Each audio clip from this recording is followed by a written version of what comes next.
Hi, welcome to the online lecture of IBM3012, Principles of Marketing Management. In Chapter 9, we're going to learn about marketing research. The marketing research is the process of planning, collecting, and analyzing data relevant to a marketing decision. Marketing research plays a key role in marketing system. It provides data on effectiveness of the marketing mix and insights for necessary changes. Marketing research is the main data source for management information systems. Marketing research has three roles: descriptive, diagnostic, and predictive. Descriptive research is gathering and presenting factual statements. For example, what is the historic sales trend in the industry? What are consumers' attitude toward the product? Second is the diagnostic. It's about explaining the current data. For example, what was the impact on sales after the change in the packaging design? The third is the predictive. It is addressing what-if questions, such as how can descriptive and diagnostic research be used to predict the result of planned marketing decisions. Management uses of marketing research. Marketing research can help managers in several ways. First, it can improve the quality of decision-making because they have more information. Second, it helps managers trace problems. Third, it can help managers serve their customers accurately and more efficiently because they know about their needs and wants. Fourth, it helps managers gauge the perceived value of their goods and services as well as the level of customer satisfaction. This slide talks about the steps in marketing research project.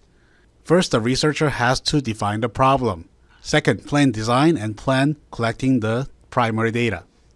Third, specify sampling procedure. Fourth, collect the data. Fifth, analyze the collected data.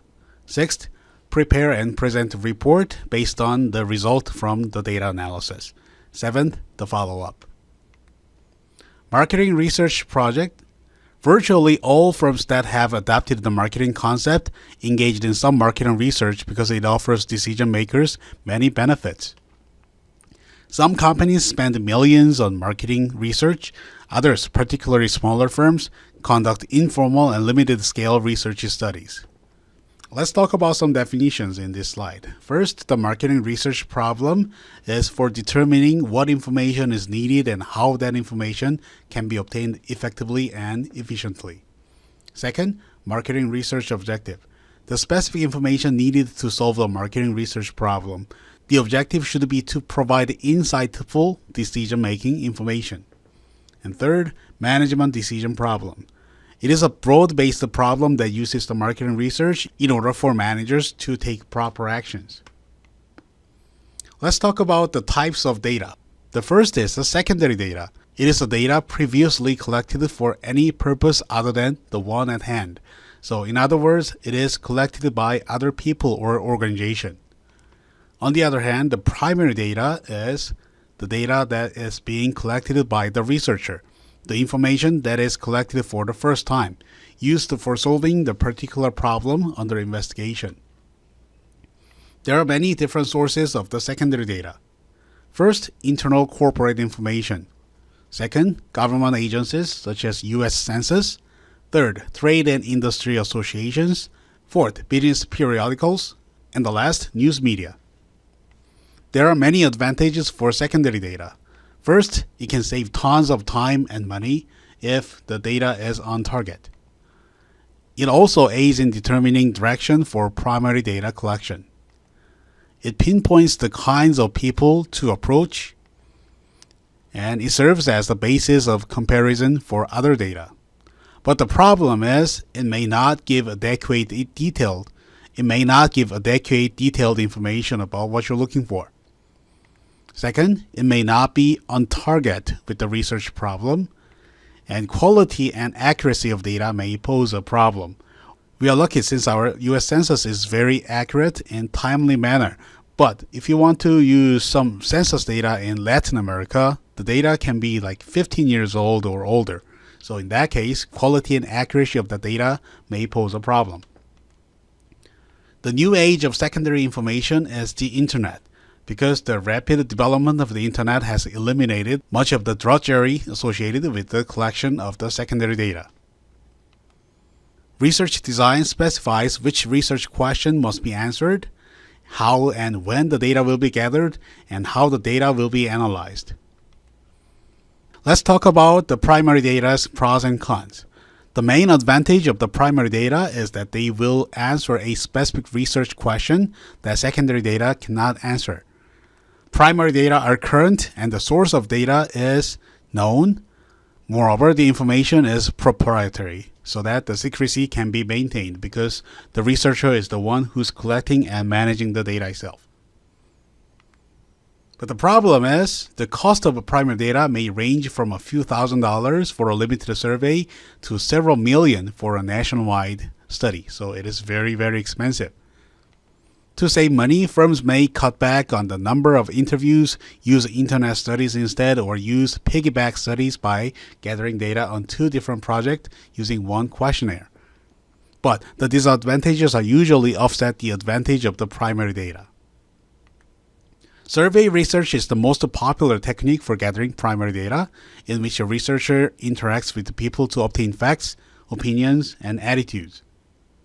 There are several different forms of survey research. In-home personal interviews provide high-quality information, but it's expensive because travel time and mileage costs for the interviewer. Not a popular survey tool in the US and Europe because we have low population density in many areas. Second, the mall intercept interview. It is conducted in shopping malls or in a marketing research office in the mall. Surveys must be brief, and it is hard to get a representative sample of the population. The third is the telephone interview. It costs less and provides one of the best samples of any traditional survey procedure. Many facilities for telephone interviews utilize a computer-assisted interviewing, where information is directly input into a computer application. The federal do not call law does not apply to survey research, but the exception is our mobile phones, because in the United States, we are technically paying for the calls that we are receiving. So by law, we can only conduct a phone interview to our landline phones. So the problem is, if our name or phone number is not listed on the white page, we can be omitted from the sample. Fourth is the mail surveys. Benefits are low cost, elimination of interviews, centralized control, and anonymity for respondents. But mail questionnaires usually provide low response rates.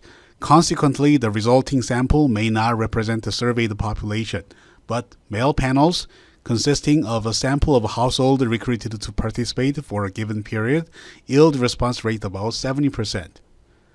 Fifth is the executive interviews. It involves interviewing business people at their offices regarding industrial products or services.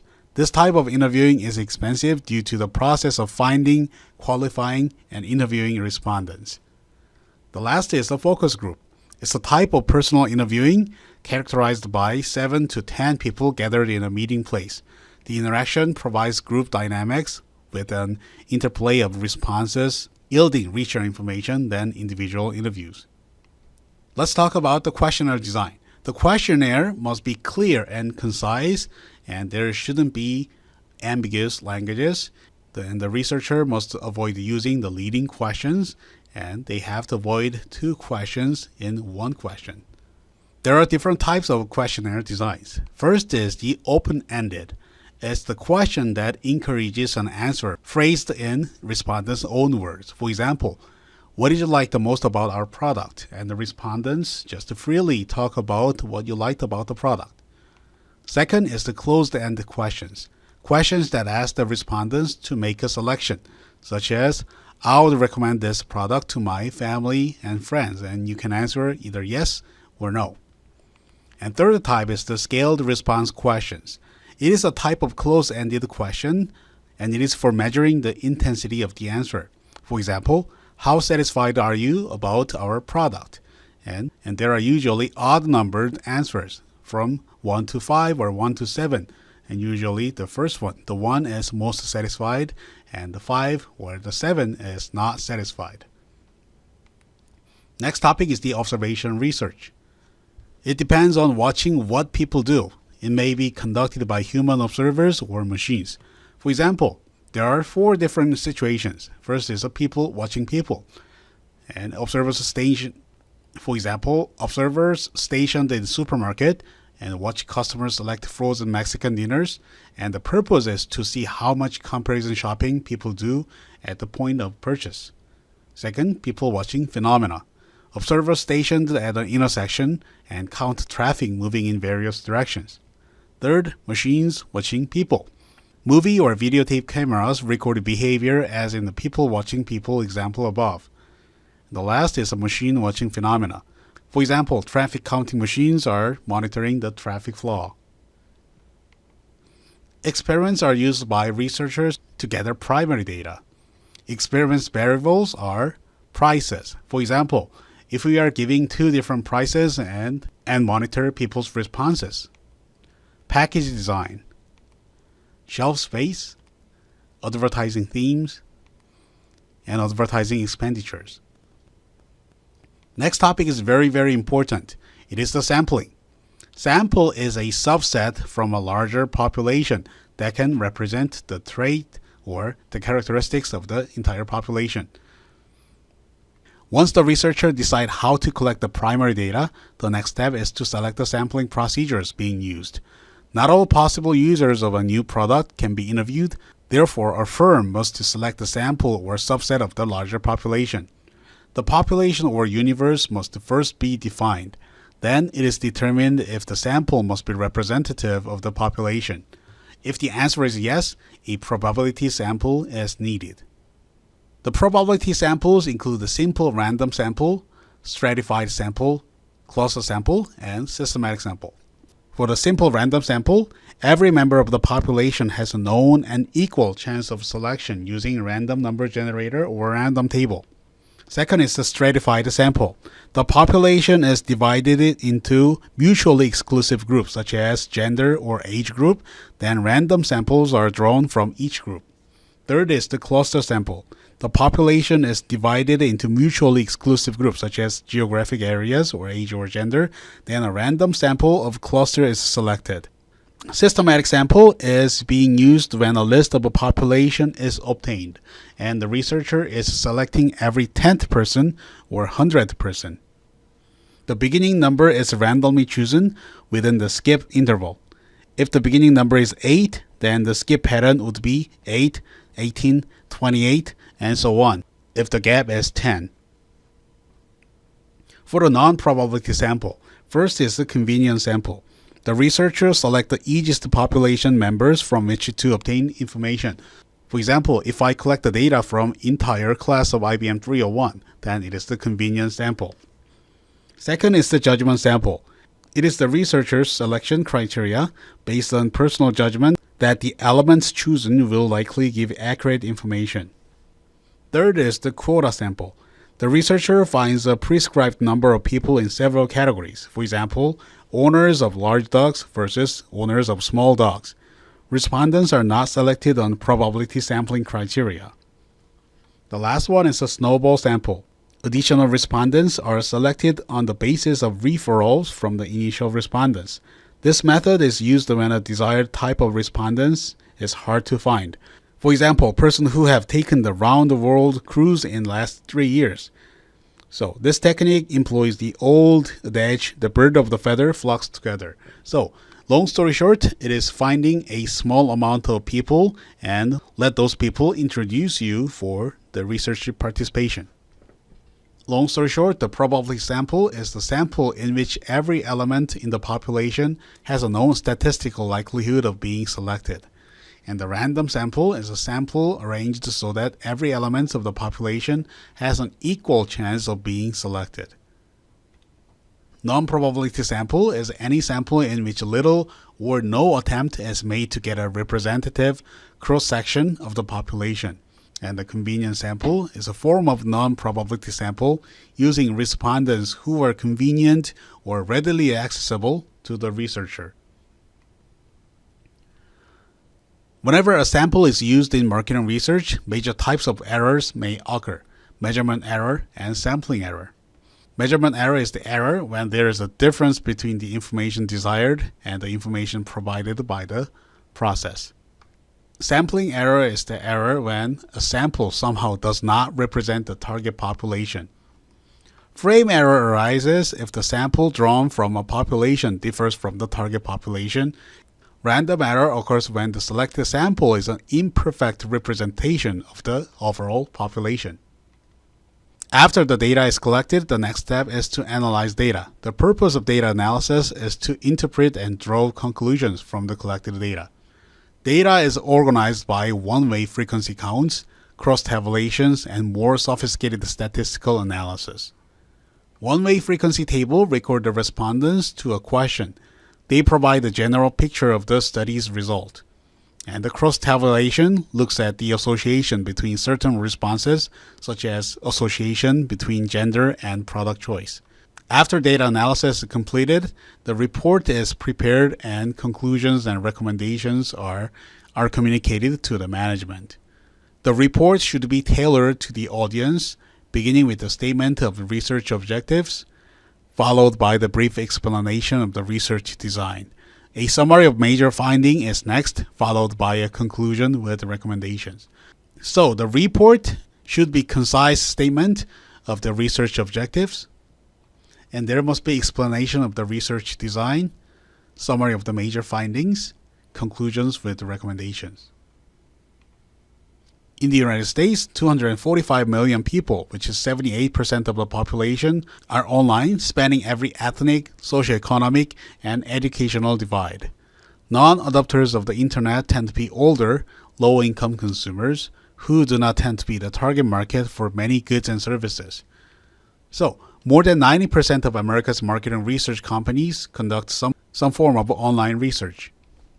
Online survey research has replaced computer-assisted telephone interviewing, the CATI, as the most popular mode of data collection. Internet data collection is rated as having the greatest potential for further growth. There are advantages of Internet survey. Rapid development, real-time reporting. Survey results can be tabulated and broadcast in much shorter time. Second, reduce the cost. Cost can be cut by 25 to 40%, and the result provided in half of the time required for traditional telephone surveys. Third, personalized question and data. Personalization allows relevance to each respondent's own situation, thus speeding the response process. Fourth, improve the response participation. Internet surveys take half as much time to complete as phone interviews and can be accomplished at the respondent's convenience. Fifth, contact with the hard-to-reach. Doctors, management, and high-income professionals are among the most surveyed and the most difficult to reach. Many of these groups are well represented online.